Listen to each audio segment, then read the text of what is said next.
Welcome to the Surviving BPD Relationship Breakup podcast. I'm your host, AJ Mahari, and on this podcast, you're going to find a plethora of information about borderline personality and also, more to the point, how to survive that borderline personality relationship breakup. Whether you're a significant other, ex-partner, whether you were ghosted, whether you ended the relationship, whether you're a family member, a sibling, an adult child, a favorite person, no matter the relationship type, surviving the BPD relationship breakup. Information and resources to help you heal, not only from the BPD relationship breakup, the BPD comorbid NPD relationship breakup, to help you heal from that relationship, find yourself again, and also to help you with codependency, inner child healing, and all kinds of other information, tips, and tools that are involved in the process of the recovery from the BPD relationship breakup. And you can find this podcast website at ajmahari.co or bpdbreakups.com. In this episode, partners, or those who have been partners of someone with borderline personality, in search of intimacy with a person with borderline personality. What happens with that? What you might have been through, what you might already know now, but need to understand just a little bit better. Can a loved one of someone with borderline personality, a quote, non-borderline, unquote, somebody likely with codependency, create a bond, especially in an intimate relationship or a significant other relationship, a romantic relationship? Can you create a bond with someone with borderline personality? Actually, the bonds that are formed in these relationships are trauma bonds, because people with borderline personality have disorganized attachment, and many people with codependency who seek to love them in relationships, significant other especially, have their own insecure attachment.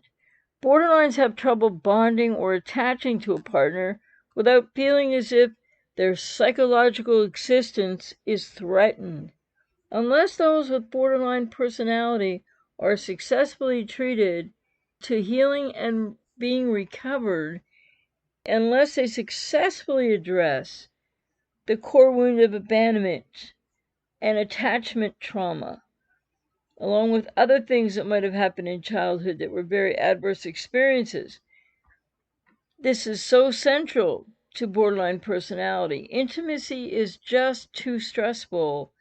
Intimacy has never really been achieved, even in infancy, by the person who goes on to be diagnosed with BPD due to misattunement or affect synchrony or abandonment, but attachment issues with mom. And this causes people with borderline personality to fragment, the arrested emotional development, the loss of self. They regress, they act out, they cling to others in ways that promote the reliving, the repetition compulsion cycles of the abandonment and attachment trauma.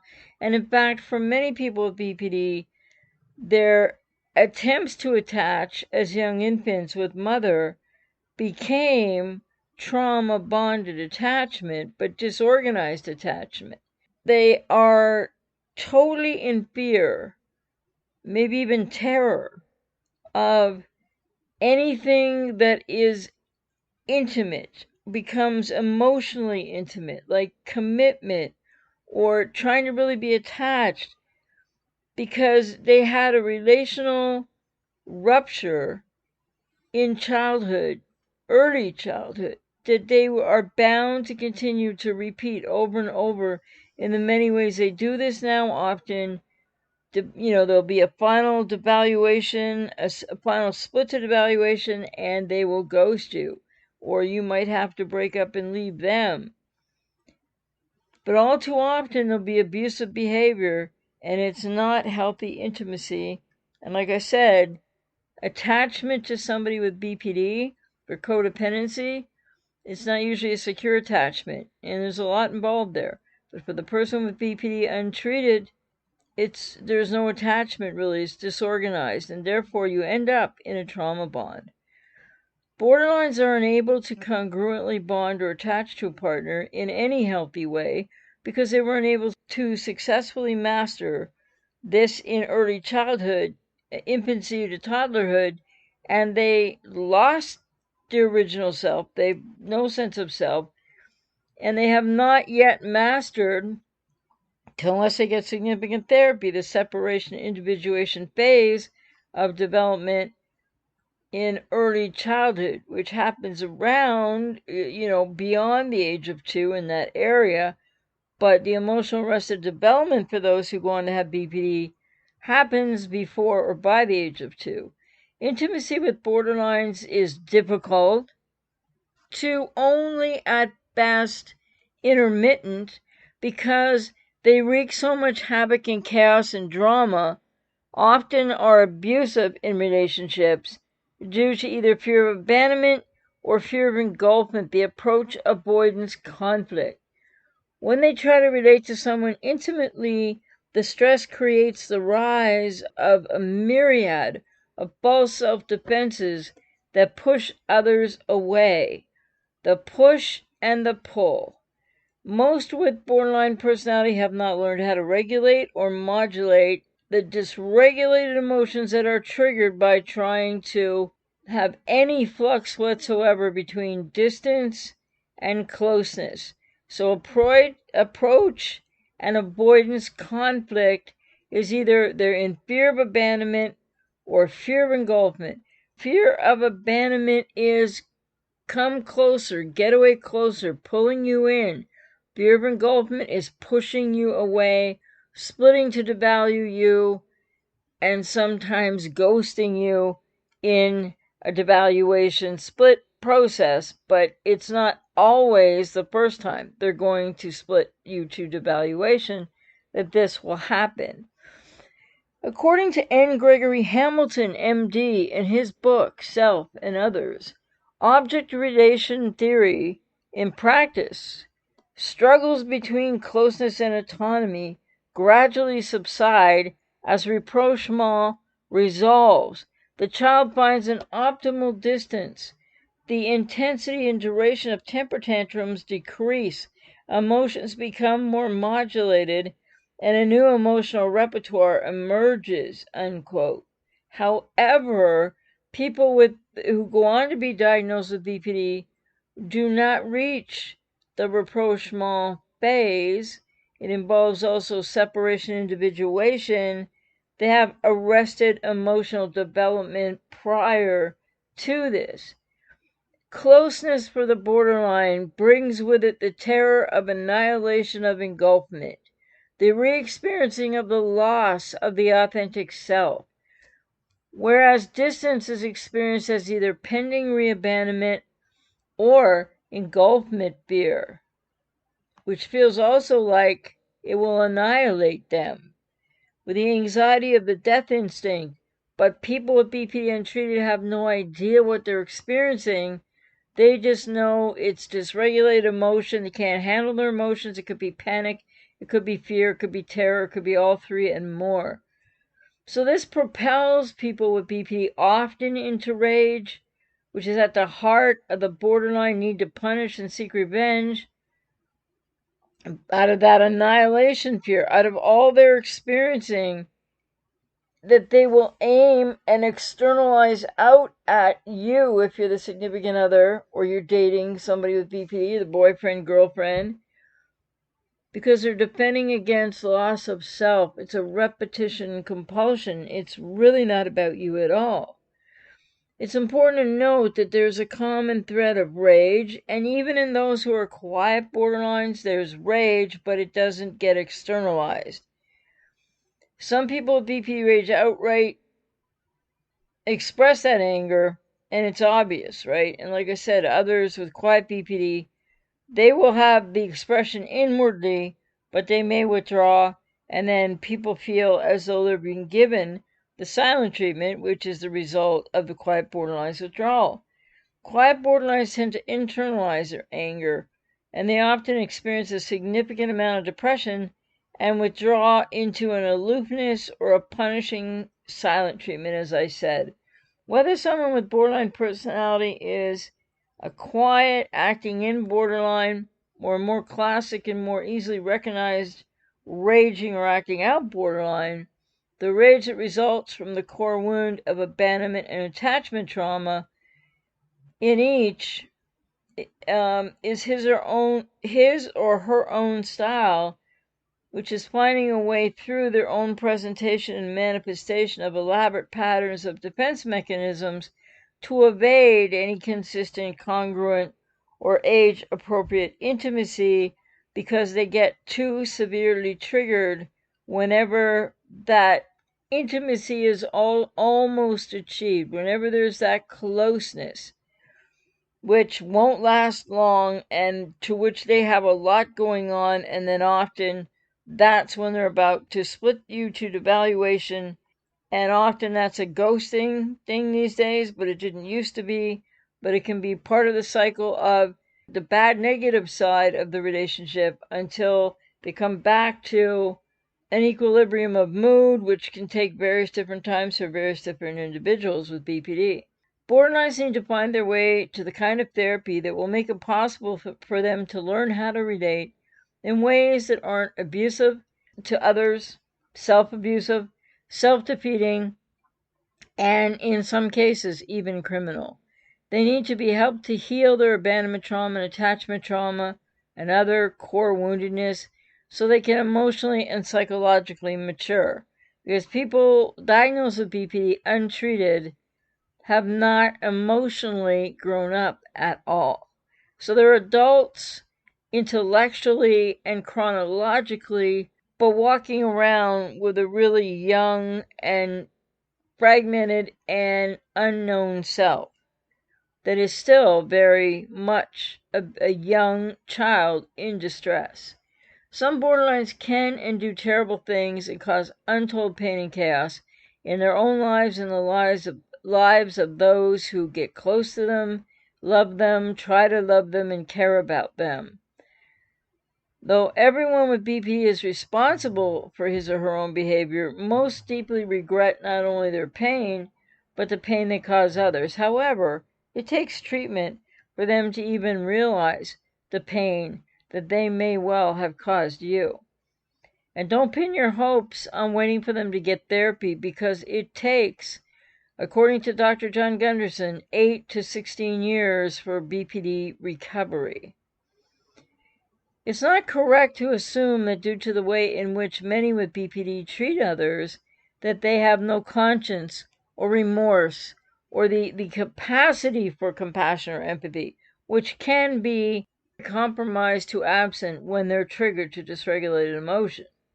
They can act in ways that are totally opposite to this when triggered, to the regressed, wounded, and dissociative past experience that reoccurs dissociatively in the here and now for them. And this often creates confusion in relationships for those who are in the relationships with someone with BPD. So many people get into these relationships with people with BPD not knowing what BPD is at all, not maybe ever having heard of it. And so then, it's shocking when the person that you fall in love with turns out to not be who they really are, because it was but a fragment of who they could be if they would go and get significant long-term treatment. So as you realize the limitations, or you've been ghosted by the borderline when it comes to age-appropriate interpersonal relating and the struggles around intimacy, because they don't really ever get there emotionally, then many people who are with people with BPD have codependency and keep trying and trying again, but especially if you get ghosted, it's important to look at what's going on for you. If intimacy is a replay of your borderline's childhood in your life, detach emotionally first and foremostly. if necessary, end the relationship. If you're ghosted, they've slammed a door in your face, try to leave it closed. Non-borderlines need to get off the unregulated, chaotic, emotional roller coaster of untreated people with borderline personality, their emotional dysfunction, by unhooking from the things that pull you into it and result in toxic, unhealthy relational patterns for both the non-borderline and the borderline, both of whom have codependency. Intimacy with most people with BPD untreated, or pretty much everybody with BPD untreated, is not possible in any healthy adult, mutual, reciprocal, consistent, or congruent way. Regardless of how much the non-borderline wants and even tries to create change, then one hopes will result in some mutual expression of healthy emotional intimacy. The reality is that the loved ones of those with BPD cannot rescue them or change them. You need to be aware of who they are or aren't in a way versus who you thought they were, and who you may well be missing and wish that they would be again, or will be again, or will become someday. Borderlines struggle with abandonment fear and engulfment fear that causes them to often regress to the role of a child in intimate relationships. The result of this triggered and dissociative regression is that they experience their partners as bad mother or not good enough mother. That's very unconscious. Borderlines are not able to stay in the present when stressed by resurfacing of the triggered emotional dysregulation that leads to the defense of splitting and the devaluation split, that is, dissociatively coming into the here and now from their past core trauma. They are not able to regulate their needs or emotions in any congruent way that will allow for necessary moving in or moving out that is a requirement for healthy emotional intimacy, or even for emotional intimacy. People with BPD lack object constancy, and borderline's attempts at adult emotional intimacy more often than not result in intense and unstable push-pull, I hate you, don't leave me, get away closer behavior of the borderline false self. Age-appropriate adult emotional intimacy with someone with borderline personality disorder is not possible until unless they learn to unhook from all the loaded interrelational triggers of their arrested emotional development, to find self first in treatment, and then to go on to learn how to have a more secure attachment style, and how to bond in a healthy way in the here and now congruently with object constancy. This takes, again, I want to stress, as Dr. John Gunderson is quoted as saying, 8 to 16 years. Loved ones or non-borderlines, people often with codependency, expecting someone with BPD in its active throes, untreated, to be able to relate as if it didn't have this childhood woundedness, loss of self, is entirely unrealistic. Believing this illusion causes untold pain for those who are non-borderline and in any type or form of relationship to an untreated borderline. Borderlines do not know how to regulate their emotions if they're untreated in ways that prevent them from re-experiencing the cycling control struggle between dependence and the fact that they never accomplished separation individuation. So they're pretty dependent and codependent. And this struggle is one that they were not able to master in childhood, and they need to go to treatment and therapy to be able to do that now. And unless until they do, some relationships last longer than others, and there are this split to devaluation cycles, and then many micro splits like that, and the off and on, and the pull and the push, and the hate you, don't leave me, and the get away closer, and that can go on for years in different relationship cycles with people with codependency who also have an unhealthy or dysfunctional relationship to and with themselves, have some inner child wounding in their childhood that is the reason why you got into this relationship again without being consciously aware of it. And now that is the codependent, the non-borderline side of the trauma bond that the person with BPD brings to a relationship. Though in idealization and the honeymoon phase, one could not dream. This is one's worst nightmare when it becomes apparent, because there's no way to know in the beginning, especially if you've never heard of BPD or you have no idea, and so you don't know what's going to happen as a result. So it's really important to realize that if you're in a relationship with somebody with BPD and they're untreated or they're not significantly treated, it's not going to work out, because all the cycles of idealization to devaluation and the splitting and the getting, all that work, all that pain, all that agony of what it takes to get back to be close to them. And as soon as you get there, boom, they're gone again. Whether it's a split to devaluation and more time again, and rage and maybe being yelled at and abused and hurt. Some can be physically abusive, or it can be a split to devaluation in a heartbeat all of a sudden or quickly in a relationship, and they just ghost these days. So people with BPD, unless and until significantly treated and or recovered, are not candidates for relationships. They present relational impossibility, and they are not capable of emotional intimacy in any healthy, adult, consistent, congruent way. And you've been listening to the Surviving BPD Relationship Breakup Podcast. And I've been your host, H.A. Mahari. And you can find out more about our website and information there at hamahari.co, bpdbreakups.com. I'm a counselor, a trauma recovery coach. I help people recover from these relationships, and I help people to recover from codependency as well. And you can read all about that on this podcast website.